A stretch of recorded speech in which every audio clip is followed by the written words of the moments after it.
작년에는 이변이었던 게 뭐였죠? 고대가 아예 안 뽑았단 말이에요. 솔직히 말해서 안 뽑은 거예요.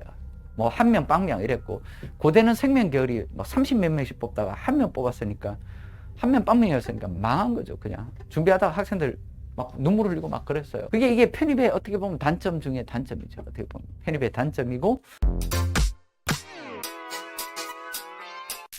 그러니까 그걸 탈피하려고 연고대가 시험 문제를 다르게 이렇게 가져오다가 이게 시간이 지나다 보니까 좀 퇴색되고 있죠, 문제가. 예전에는 막 증명이나 아주 특수한 문제를 풀어야만 합격하게끔 이렇게 했는데, 지금 문제가 보면 좀 너무 좀 퇴색돼 있어요. 그러다가 이제 이걸 한번 싹 엎어버릴 수 있어요. 엎어버리면 이제 뭐 단순 계산만 풀던 친구들은 전멸하는 거예요, 그러면. 그러니까 그렇게 훈련하면 안 되죠, 우리는. 그래도 연고대를 준비하는 우리 반인데, 우리 수업인데. 그래서 그렇다고 해서 또 증명에다가 또 초점을 너무 맞추면, 안 나오면 뭐 그게 초점 맞춰 우리만 다 떨어지면 안 되잖아요. 그래서 우리가 많이 붙게끔 가야 되기 때문에 그렇게 해서 가고, 그 시험 시간에 대해서 간단하게 좀 소개를 드릴게요.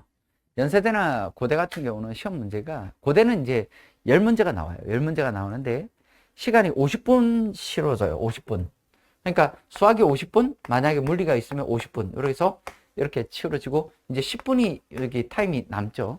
그럼 그 타임 동안 이제 시험지를 걷고 주고 이런 시간이기 때문에, 이 쉬는 시간이라고 해서 요 10분이 쉬는 시간이 아니라 시험지 걷고 주는 시간의 차이지, 실제로 나갈 수는 없어요. 나갔다 오면 이미 자기는 10분을 말아먹는 거예요. 그러니까 갈 수가 없어요. 그래서 고대는 50분 뭐 하고 그 다음에 또 시험 치고 바로 연장시켜서 50분 또 시험 봅니다. 그렇게 하고 핸드폰 같은 거 다 수거해 놨다가 그 하고 이렇게 나와요. 보통 그런 케이스고.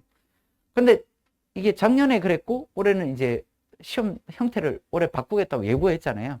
고대가 심화를 내겠다 이렇게 이야기했으니까, 심화를 내겠다니까 그 4개 학과만 심화를 낸다? 그렇게 보면 안 돼요. 전체가 바뀔 거라고 보는데, 그 바뀜이 시간을 이렇게 단축하는 시간대로 갈 거냐? 예전에 고대가 시험 문제는 원래 60분이었어요. 60분. 원래 60분이에요. 근데 원래대로 돌아갈 수도 있어요. 대신에 시험을 단순 계산으로 바꾸지 않고 그냥 뭐 A번, A 문제 하나 던져놓고 A, B, C에 대해 설명하라. 뭐 이렇게 낼 수도 있고, 뭐 채점은 귀찮아서 소수를 하지 않게 단답형으로 딱딱딱 답을 낼 수 있게끔 그렇게 낼 것 같은데, 뭐 심지어는 뭐 입시론 데이터가 나올 수도 있어요. 모릅니다, 그는. 그래서 연세대가 그렇다고 보시면 되고, 고대가 그렇고, 연세대 같은 경우는 이제 그 시험 시간이 뭐 2과목이나 3과목이냐 둘 다 어차피 3시간이에요. 3시간. 그럼 뭐 2과목이다, 3과목이다 이렇게 따졌을 때 3시간이라는 시간이 있으니까, 이 친구는 뭐예요? 2과목인 친구는 뭡니까? 1시간 반씩 쓸 수 있어요. 1시간 반씩. 수학에다 1시간 반, 뭐 화학을 본다면 화학에다가 1시간 반을 투여할 수 있고. 그럼 이제 사실은 시험지를 따로따로 주는 게 아니라, 이거는 여기는 그 연세대 같은 경우는 시험지를 통째로 다 나눠줘요. 한꺼번에. 고대는 이제 수학 시험 치고 나서 물리를 본다든지 화학을 본다든지 전공을 보거든요. 뒤에 보여요. 근데 연세대 같은 경우는 그게 아니라 2과목을 보는 친구나 3과목을 보는 친구나 시험지를 전부 다 싹 다 나눠줘요. 한꺼번에. 3시간 동안 이제 이렇게 알아서 자기가 알아서 써야 되고, 1시간 반, 1시간 반을 쓸 수도 있고, 내가 수학에다가 2시간 쓰고 나머지는 뭐 물리에다 1시간을 쓸 수도 있어요. 그러니까 뭐 물리가 좀 가볍게 나왔다 이런다면, 뭐 너무 어려워서 못 풀게, 현대물리 막 이상한 거 나왔다 이러면 그런 선생님들도 잘 풀기 어렵다고 하더라고, 내가 들으니까. 그래서 그런 문제를 제외하고 나머지는 풀고, 시간대를 거의 2시간 가까이에서 1시간 반, 최소 1시간 반 쓸 수 있어요. 그러니까 시간에서 압박을 받는다든지 그러진 않아요. 근데 시간의 압박은 받지 않지만 생각의 압박은 받아요. 그건 당연하게 받게끔 하겠죠. 시간이 남아 돌게 하진 않아요, 어차피. 그리고 또 이제 세 번째, 이제 3과목을 보는 친구들은 이제 3과목을 보지만 수, 물, 화, 뭐 이렇게 볼 거 아닙니까? 3과목을 봐요. 그럼 이제 보통 이제 수물이 메인이고, 이제 화학이 이제 3과목 보는 과들은 이제 화학이 빈도가 좀 떨어진다고 봐야 돼요. 그럼 이런 케이스는 이제 뭐 화학의 점수를 엄청 높게 받는 케이스도 있지만, 그런 케이스는 뭐냐면 재수생들, 초시생들이 아니에요. 보통 보면 재수생, 삼수생들 뭐 이렇게 가는 친구들이 여기에 좀 초점을 맞춰서 전년도에 이제 여기서 성적을 좀 잘 못 받았는데 올해 하는 김에 나 화학도 할까 해서 이렇게 엎어서 가는 케이스에서 이 친구들이 이제 좀 성적이 좀 나오는 거고, 대부분 초시생들은 화학 점수가 낮단 말이에요. 예를 들어. 그럼 이제 내가 뭐 여기다, 뭐 여기 화학에는 한 20분 정도 투자한다고 한다면, 나머지는 뭐 1시간 40분씩, 이렇게 해서, 여기는 1시간 40분, 1시간 40분. 아니면 뭐 1시간 50분, 뭐 한 50분, 뭐 이렇게 선택을 해서 한다든지 시간적인 배분을 좀 할 수 있어요. 그래서 그렇게 시간을 배분을 하니까 시간적으로 뭐 타이트하다. 수학 같은 경우 풀이가 좀 길고 생각도 있고 막 이런 것들이 많잖아요. 화학 같은 경우도 뭐 물론 생각하지만 그 계산이 뭐 좀 지저분한 계산이 좀 있을 수 있겠고, 물리 같은 경우는 상황을 또 물리도 싹 다 거의 다 문제를 많이 풀어서 거의 다 외우듯이 해야 돼요. 물리도 보통 보면 보통 제가 물리 선생님들한테 이야기 들어보니까 보통 학교 문제들도 있지만 임용에서도 시험 문제 있고 뭐 다양하게 이제 나오는 범주가 있대요. 할리데이뿐만, 말은 할리라고 하지만 할리만 나오는 게 아니라 임용에서 하는 물리가 있고, 그 다음에 뭐 예전에 피트에서 하던 물리가 있어요. 그걸 섞어가지고 이제 시험 문제를 내니까 거의 예측이 좀 되는데, 수학 같은 경우는 그 뭐 임용 수학에서 가져오지도 않아요. 임용 수학 문제는 한 번도 나온 적이 없어요. 그러니까 임용 수학을 문제로 풀었다, 그래서 이게 도움된다? 안 돼요. 그러면 서울대 문제를 갖고 왔다, 서울대 그 사이트에 들어가 보면 서울대 기출문제 해서 학교 내에 문제 있어요. 그거 도움 되느냐? 풀어보면 도움 안 돼요. 저도 옛날에 이 연세대 시험 문제를 넣어야 되니까 일반 편입 문제는 넣으면 안 되잖아요. 일반 편입 문제들은 반복적으로 나오지만 연고대는 반복적으로 나오지 않기 때문에 일반 편입 문제를 넣고 연습하면 안 돼요. 그래서 문제를 뭘 할까 혼자서 하기도 그렇고 해서 서울대 문제도 넣어봤고 카이스트 문제도 있거든요. 카이스트 문제도 넣고 제가 훈련을 좀 해봤는데 둘 다 별로 시험 문제에 전혀 영향을 미치지 못하더라고. 그래서 다 빼버렸어요. 서울대 돌아다니는 문제 다 빼버리고 카이스트 문제는 좀 괜찮긴 해요. 문제 자체는 좋은데 그것도 도움이 되지 않아서 싹 빼버리고. 그래서 최근의 동향에 맞는 뭐 여러 가지 국제대회나 학교 문제 그런 걸 이제 믹스해가지고 이제 이 교재에 들어가 있는 거예요. 그렇다고 해서 문제가 뭐 쉬운 것들은 아니죠. 그래서 그런 것들이 들어가 있어서 연습을 하게 하는데, 예측은 하기는 사실 쉽지 않죠. 교수들이 그 성향을 갖고 있는 교수들이 누가 어떤 형태로 내느냐에 따라서 문제가 확 바뀌어 버립니다. 이게 이렇게 확. 그래서 이제 수학 같은 경우는 이제 그걸 다 일단 아울러서 내가 어느 정도 평타 이상은 가져가게 하기 위해서 제가 이렇게 했죠. 만약에 예전에 한 5년 전이다 이런다면 여기 책에다가 입실론 델타뿐만 아니라 증명하는 거 싹 다 넣어야 돼요. 지금 제가 이제 그때 거는 다 뺐어요. 또 뺐단 말이에요. 근데 그게 나올 수 있죠. 사실은. 나오면 이제 성적이 확 떨어질 겁니다. 근데 뭐 나오지 않는다면 보통은 점수가 좀 웬만큼 높을 거예요. 단순 계산만 낸다 이러면 거의 학생들이 성적이 엄청 높습니다.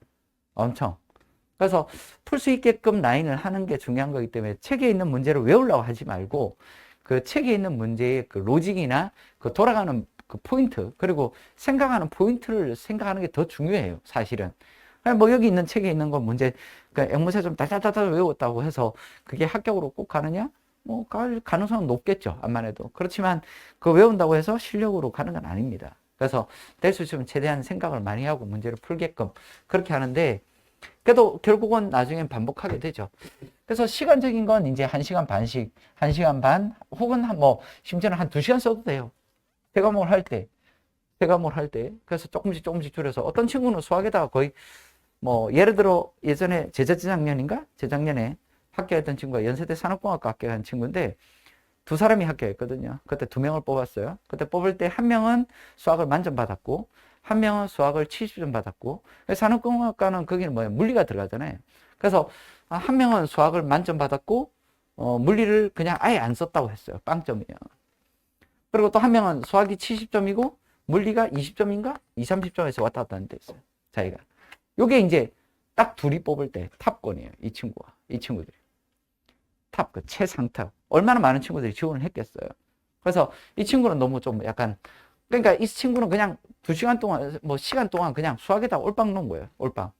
자기는 물리를 아예 안 했어요. 왜냐하면 이 친구는 컴퓨터를 지원하고 컴퓨터를 준비했는데 컴퓨터 안 뽑아서. 그래서 이 친구가 그냥 연세대 같은 경우는 산업공학과 지원해버린 거예요. 그래서 지원했는데 수학 점수가 만점이 나온 거고, 물리를 아예 안 했으니까 물리는 자기는 아예 놓쳐버린 거예요. 이 친구는 이제 자기가 이제 산업공학과 생각을 하고 있던 친구니까, 그렇다고 해서 물리가 뭐 잘 본 것도 아니죠. 물리도 못 본 거예요. 이 정도면. 엄청 못 본 건데, 그냥 살짝 그냥 맛만 봤다. 뭐 물리 맛만 본 상태고, 수학은 한 요 정도란 말이에요. 나머지는 얘들보다 성적이 다 떨어진 거예요. 전국에 얼마나 많은 친구들이 뭐 수십 명이 지원했겠죠. 지원했을 때 실제로 이러하다 이겁니다. 그래서 뭐 이 친구는 좀 약간 성적을 잘 본 거고, 사실 좀 잘 본 거죠. 100점이니까 야, 나 100점 안 맞으면 안 되겠구나. 이렇게 생각하면 또 안 돼요. 생각보다. 작년에 보통 화학과 같은 경우도 마찬가지예요. 화학과 같은 경우도 그때 제가 한번 이야기했다시피 화공과가 있어요. 그럼 보통 화공과가 수학 정석이 상당히 잘해요.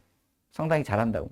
근데 작년에는 이변이었던 게 뭐였죠? 고대가 아예 안 뽑았단 말이에요. 솔직히 말해서 안 뽑은 거예요.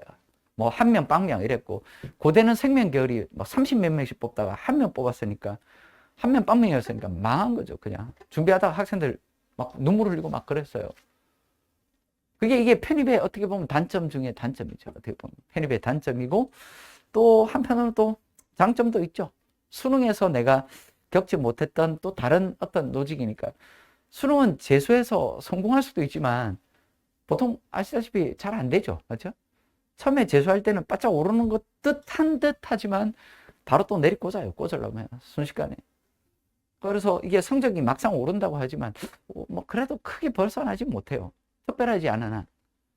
편입 같은 경우는 시험 제도가 완전히 다른 거니까 내가 다른 걸 다 망쳤다 하더라도 내가 그래도 수학을 좀 할 수 있는 능력을 갖췄고 이공계열의 머리가 좀 있다 이런다면 이 연구대 편입이 정말 좋죠. 딱 2과목에서 3과목만 하면 되니까 1년 동안 딱 파가지고 갈 수 있는 거니까. 화공과가 보통 수학을 잘하거든요. 잘 못한다고. 근데 작년은 특이한 게 이 화학과가 4명 합격했는데 4명 합격했는데 현장생이 2이고 1명이 인강생이었고 1명은 독학하다 왔다 하더라고.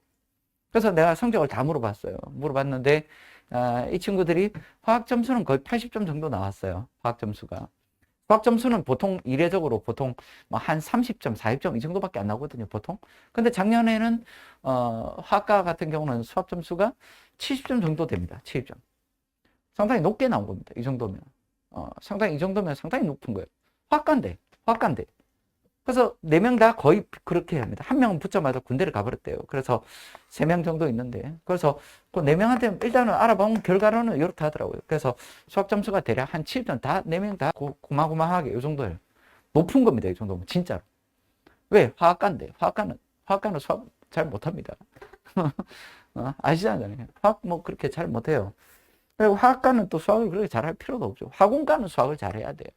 화공과는 수학을 하죠. 그러니까 여기 화공과 학생들의 합격권은 수학이 한 70점대, 여기도 비슷해요. 작년에 70점대 나옵니다. 물리도 거의 물리 80, 물리도 여기도 화학 같은 경우는 비슷해요. 85점 이 정도 선에서 왔다 갔다 합니다. 화학과는. 둘 다 화학이 메인이에요. 화학이 성적이 안 나오고 수학 점수가 70점 받았다 해도 안 돼요. 제가 보기엔. 퍼센테이지는 수학이 높지만 이 두 학과는 화학이 메인이에요. 그래서 화학 공부를 많이 해서 성적을 더 내시고 수학은 받쳐준다는 정도로 봐야 돼요. 작년에 워낙 안 뽑, 원래 이게 한 3년 전인가 그때 뽑을 때는 예비가 8번까지 막 돌고 했었어요. 그래서 예비 8번 돌아가지고 어떤 친구가 고대를 가야 될까 연대를 가야 될까 막 고민하면 아이 고대가 좋지 이렇게 보내놓고 야 너 붙었다 뭐 이렇게 해주기도 하고 그렇게 했었어요. 그래서 어떤 친구들은 예비가 보면 1번부터 예비 1번부터 몇 번까지 전부 다 또 우리 반 학생이었고 그러니까 학생들이 막 걱정이 되고 막 불안하고 막 이런 케이스 있잖아요. 기다리라고 해도 마음이 안 그래. 기다리라고 해도 기다려지지 않아요. 막 갑자기 막 내가 우울한 거 같고 공부를 제대로 했는데 저 새끼 때문에 망한 것 같기도 하고 온갖 그런 게 다죠. 그죠? 그래서 내가 공부한 거에 대해서 생각을 하는데 이게 뭐든지 이제 남 탓으로 돌릴 건 아니고 자기가 한 거에 대한 보답이에요. 그것도 다 어떻게든. 그래서 공부하는 거에서 내가 덜 했는지 안 했는지를 봐야 되죠. 그래서 내가 공부를 제대로 했으면 붙을 거고 잘 안 했으면 또 결과가 좀 잘 안 좋을 수도 있고 또 안 좋은 게 꼭 안 좋은 게 꼭 나쁘다라고 할 수도 없어요. 그래서 사람이 살아가면서 내가 여러 가지 도전이 있잖아요. 지금 당장 올해 그 한 걸 가지고 오히려 그 다음 연도가 더 전화위복으로 더 잘 되는 케이스도 제가 꽤 많이 봤거든요. 그래서 그렇게 하는 친구들도 꽤 있어요. 그래서 그런 방법도 있으니까. 자, 그 다음에 이제 우리가 곡률 반경 중심 접촉원, 오스클레이팅 서클 이렇게 하죠.